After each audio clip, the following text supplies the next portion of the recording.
Let's bring in Chairman, House Committee on Rules and Business, Francis Waive. He joins me on the news at 7 to talk about this proposed bill. Good to have you join us. It's my pleasure. Thank you. So we've seen the attempt by the 10th House of Assembly at several reforms, but talk to us about the motive behind this particular bill. And I know you've talked about cost as I was listening to that report by Joke Adisa. But what else? Why is this bill being proposed? Yeah, the underlying factors are those of credibility, those of cost, those of time, and everything that we need to move our democracy and our country forward.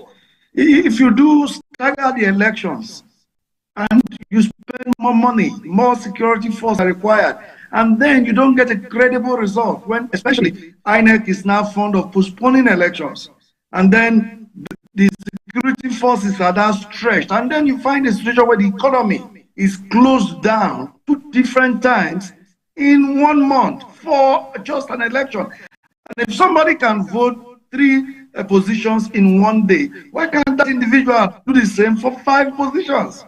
That's the bottom line. We need to save the cost of the elections, and we need to save the anguish that Nigerians go through just trying to vote. And I believe that Nigerians will support this when it comes to the public hearing. I'm glad that my colleagues gave their support today for the bill to pass through second reading. And I know that you have argued this based on cost and time, but some Nigerians will argue differently in terms of the logistical and security challenge that this will pose. At the moment, we have security agents who are the field, different theater of operation, who fighting terrorism, and then you add election to that, all of the elections in 1 day. You don't see the logistical challenge that will entail, whether for security or for INEC? No, it's even going to be cheaper in that sense, because it's the same security that you deploy on 10 days that you will not deploy on just 1 day. So you need less efforts in that regard. And then even for INEC, their logistics would also be saved. They only have to run around in 1 day, and then the materials they would have to provide would also be reduced by up to 50%. Because all they will need is an extra ballot papers for governorship and House of Assembly that used to take place on another day. Just all they will need. Every other thing will remain the same. So every other cost and every other effort they go through on the second election will be saved. And the security personnel, you don't need to increase them. It's the same security personnel that runs for national elections that do for state elections. So doing the same, they will save the security personnel all the efforts and time that they waste for doing a second one. I believe that this is the way forward. All elections in 1 day. And you get credible results, because people will not have the opportunity to manipulate the second election. The first election will show the will of the people. And I think that is the way to go. And that is what our country can afford. That is what is good for Nigeria.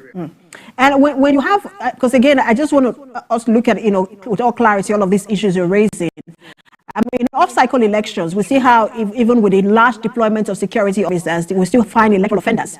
When you have that kind of deployment in general election, on the same day, have you considered that, then the security agents will be overstretched, and then a collation of results, what it will require to collate results for everyone who is, all the positions in that election? Yeah, that is why I also propose that collation must not be on collation centers. That's not what we envisaged in the Ninth Assembly when we passed the Electoral Act 2022. What we envisaged was electronic transmission. That's what the BVAS is for.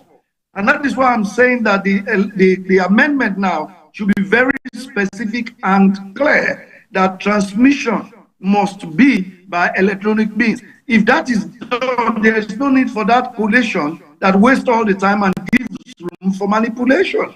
And then this issue of electoral officers being stretched is the same effort they'll be putting in. It's just 2 additional papers. That's all.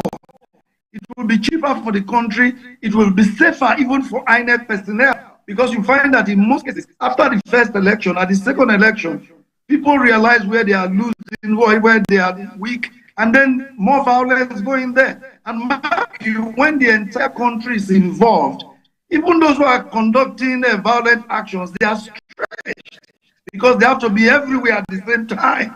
But when you are doing off-cycle elections, you can move people from other parts of the country and concentrate on a particular place and unleash your violence. But where you are doing it nationwide, you have to visit your own unit. Everybody will have to be in this community. Everybody will have to be in his own polling unit. I think this is what will solve most of the problems we have with our election. And I urge Nigerians to go for it. Well, I like that you said in your last statement, it's up to Nigerians at the end of the day. I'm sure you'll also be hearing from election observers on how they feel about this, because they are the ones who actually monitor these elections. Thank you so much for your time. Chairman, House Committee on Rules and Business, Francis Waive. My pleasure. Thank you.